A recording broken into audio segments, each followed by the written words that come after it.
എരിയുന്ന വയറുമായി തെരുവിലലയുന്ന മനുഷ്യരുടെ ഒരു നേരത്തെ വിശപ്പടക്കാൻ കഴിയുക ഒരുപക്ഷെ ഏറ്റവും വലിയ പുണ്യം ഇതുതന്നെയായിരിക്കും.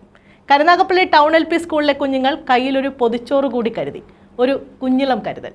തെരുവിലലയുന്നവർക്ക് ഒരു നേരത്തെ വിശപ്പകറ്റാൻ. അറിയാം ഈ പുതുവർഷത്തിലെ നന്മ നിറഞ്ഞ ഈ വിശേഷം.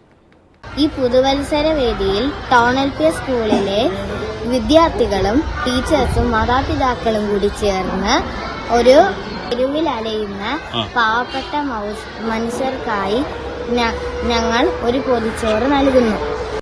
കരുനാഗപ്പള്ളി ഗവൺമെന്റ് ടൗൺ LP സ്കൂളിലെ വിദ്യാർത്ഥികളുടെ നേതൃത്വത്തിലാണ് കുഞ്ഞിളം കരുതൽ പദ്ധതിക്ക് തുടക്കമായത്. തെരുവിൽ ഭക്ഷണത്തിനായി ബുദ്ധിമുട്ടുന്നവർക്കായാണ് പദ്ധതി ആരംഭിച്ചത്. സിവിൽ പോലീസ് സ്റ്റേഷന് സമീപം സ്ഥാപിച്ച ഭക്ഷണ അലമാരിയിലേക്ക് പൊതികൾ കൈമാറിക്കൊണ്ട് മുനിസിപ്പൽ ചെയർമാൻ പടിപ്പുര ലത്തീഫ് കുഞ്ഞിളം കരുതൽ പദ്ധതിയുടെ ഉദ്ഘാടനം നിർവഹിച്ചു. പള്ളി നഗരസഭയിലെ ടൗൺ LPSലെ നമ്മുടെ കുട്ടികൾ കുഞ്ഞിളം കരുതൽ എന്ന ഒരു പദ്ധതി ആവിഷ്കരിച്ചിരിക്കുക. അതെന്ന് പറയുന്നത് ഈ തെരുവിൽ അലയുന്ന 50ഓളം വരുന്ന ആൾക്കാരുണ്ട്. അവർക്ക് വീടോ ഭാര്യയോ മക്കളോ ഒന്നുമില്ല. അവർക്ക് ആരെങ്കിലുമൊക്കെ ആഹാരം കൊടുത്താണ് അവർ കഴിഞ്ഞു കൂടുന്നത്. അത് നമ്മുടെ സ്കൂളിന്റെ നേതൃത്വത്തിൽ എല്ലാ ദിവസവും ആണ് ഉദ്ദേശിക്കുന്നത്. ഇപ്പൊ ആഴ്ചയിൽ ഒരു ദിവസം 50 പൊതിച്ചോറ് ഇവിടുത്തെ ഭക്ഷണ അലമാരയിൽ വെക്കാനാണ് തീരുമാനം. അത് വരുന്ന ദിവസങ്ങളിൽ അത് എല്ലാ ദിവസവും ആക്കാൻ ശ്രമിക്കും. അതിന് കരുനാഗപ്പള്ളി നഗരസഭയുടെ എല്ലാവിധമായ പിന്തുണയും ഉണ്ടാവും. SMC ചെയർമാൻ പ്രവീൺ മനക്കൽ അധ്യക്ഷത വഹിച്ചു. എനിക്ക് വളരെ സന്തോഷം തോന്നുന്നു. ഞാൻ എന്റെ മുന്നിൽ നിൽക്കുന്ന കൊച്ചു കുഞ്ഞുങ്ങളുടെ പ്രായത്തിൽ 1953 എൻ്റെ ഓർമ്മ. 53 ഈ സ്കൂളിൽ 1ാം ക്ലാസ്സിൽ ചേർന്ന വിദ്യാർത്ഥിയാണ്.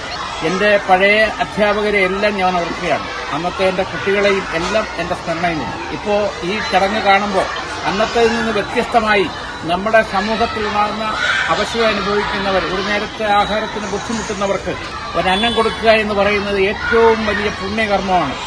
ആരോഗ്യ സ്ഥിരം സമിതി അധ്യക്ഷ doctor P Meena, motor vehicle inspector Sabeer, പ്രഥമാധ്യാപിക കെ ശ്രീകുമാരി, കവി ഡി മുരളീധരൻ, SMC അംഗങ്ങളായ കബീർ, രാജീവ്, ഗീതാലക്ഷ്മി, ആതിര, സീതാലക്ഷ്മി, മീര, ആരതി, യനീസി, അധ്യാപകരായ ശ്രീജ, മുഹസിന, ബ്രിജില, സാബിറ, കൃഷ്ണേന്ദു, നസിയ, റജിമോൾ, ചിത്ര, റാണി, ഷാനി, വിജി എന്നിവരും ഓട്ടോറിക്ഷ തൊഴിലാളികളും പങ്കെടുത്തു. സഹജീവികളെ ചേർത്തു പിടിക്കുന്നതിലൂടെ പാഠപുസ്തകങ്ങൾക്കപ്പുറത്തുള്ള ജീവിതാനുഭവങ്ങൾ അറിയുന്നതിനും ചുറ്റുമുള്ളവരെ സ്നേഹിക്കുന്നതിനും അടക്കമുള്ള ഭാവി മുകുളങ്ങളുടെ പ്രായോഗിക പഠനമാണ് കുഞ്ഞിളം കരുതലിലൂടെ ലക്ഷ്യമിടുന്നത്. News bureau, Karunagappally.